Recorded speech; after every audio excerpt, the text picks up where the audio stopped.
Hola, ¿qué tal? Bienvenidos al tema La soberanía de Dios, el cristiano y el dolor.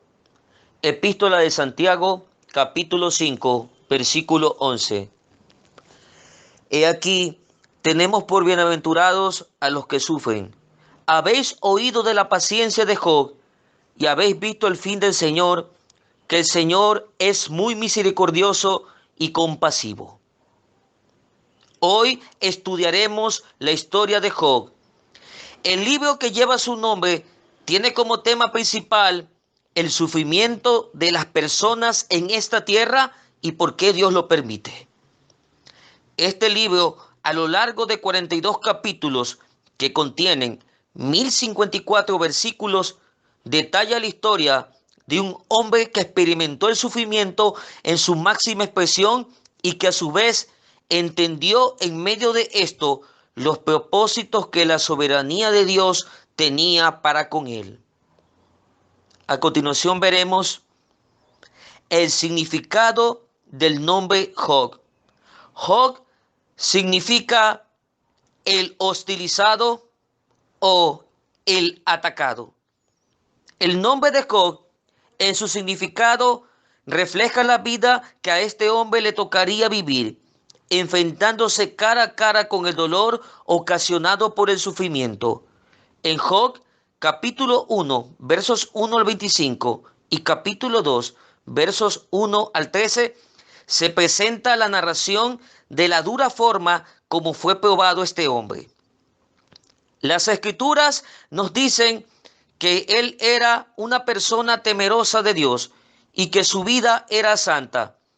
Pero una lección importante de estos dos capítulos es que nadie es inmune a la hora que se presente en su vida el dolor y el sufrimiento. Job tenía una vida dedicada a Dios, pero eso no lo exoneró de vivir momentos de sufrimientos extremos. Primera de Pedro, capítulo 4, verso 18 dice que si el justo con dificultad se salva, ¿en dónde aparecerá el pecador o el impío? Si Job, siendo justo, fue probado, tenemos que ser conscientes de lo siguiente: tarde o temprano seremos probados y solo dependemos de las misericordias de Dios para poder enfrentar los dolores o sufrimientos que se nos vengan encima. En el dolor o sufrimiento, Dios siempre tiene el control de todo, pues Él es soberano y debemos reconocer la voluntad de su soberanía en nuestras vidas. En Hechos capítulo 4, versículo 24, los discípulos del Señor, después de una incesante aflicción, reconocen la soberanía de Dios como su único sustento para enfrentar las adversidades. Ellos entendieron el pantocratos de Dios.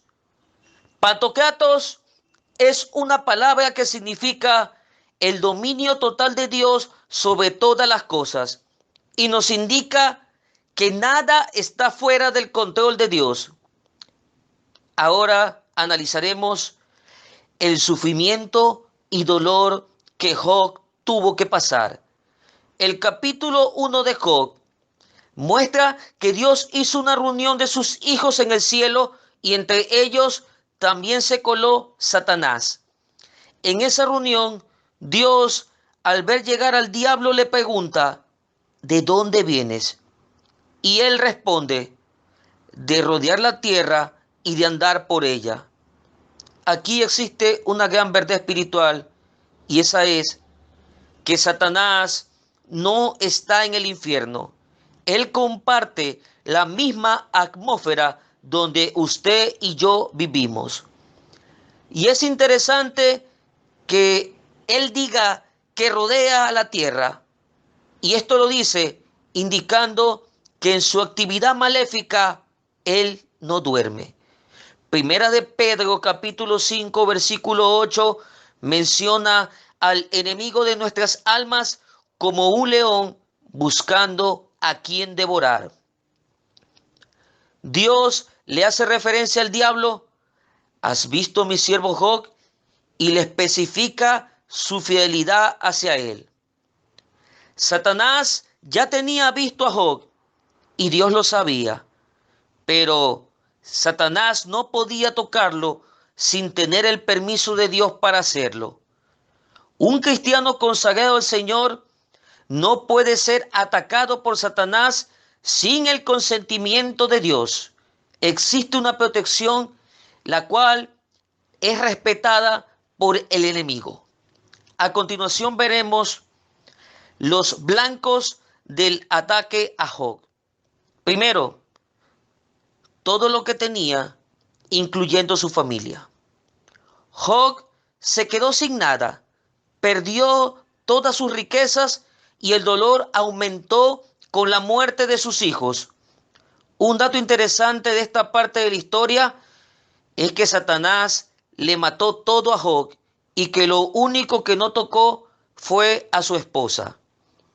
La esposa de Job es una representación de personas que viven alejadas de Dios y que el diablo no las toca porque van en el mismo camino de rebeldía que el diablo.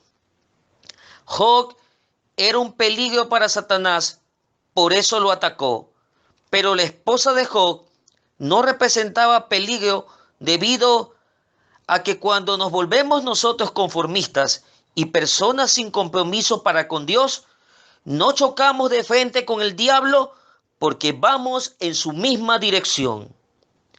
La tradición oral judía menciona que el dolor de Job se volvió más grave cuando le tocó tener frente de sí los cuerpos de sus hijos muertos sin tener los recursos para darle cristiana sepultura.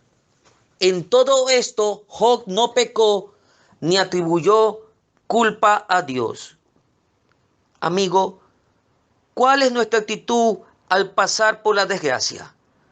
¿Será que le echamos la culpa de Dios a todo? La actitud que debemos tomar debe ser la de Job. Él dijo: Jehová dio, Jehová quitó, sea su nombre bendito. Segundo, la salud de su cuerpo. En el segundo capítulo de Job, la prueba trasciende los límites del dolor y la salud de su cuerpo se ve seriamente afectada. Le cayó una sarna maligna desde la cabeza a los pies. Estudiosos bíblicos y expertos en enfermedades de la piel han determinado que la enfermedad que tuvo Job fue una dermatitis crónica. Pero, ¿por qué Dios permitió que Job pase este sufrimiento? Dios tiene detrás de cada cosa que nos pasa propósitos determinados que después del tiempo logramos entender. En el caso de Job, el sufrimiento lo hizo reconocer que Dios es todo en su vida. En medio del dolor, conocemos a Dios cara a cara. Las personas que sufren dolor son las más usadas por el Señor. Pablo nos menciona en 2 Corintios capítulo 12, versículos 7 al 9, que él padecía de un aguijón en su carne y que por 3 ocasiones le había pedido a Dios que se lo quitara.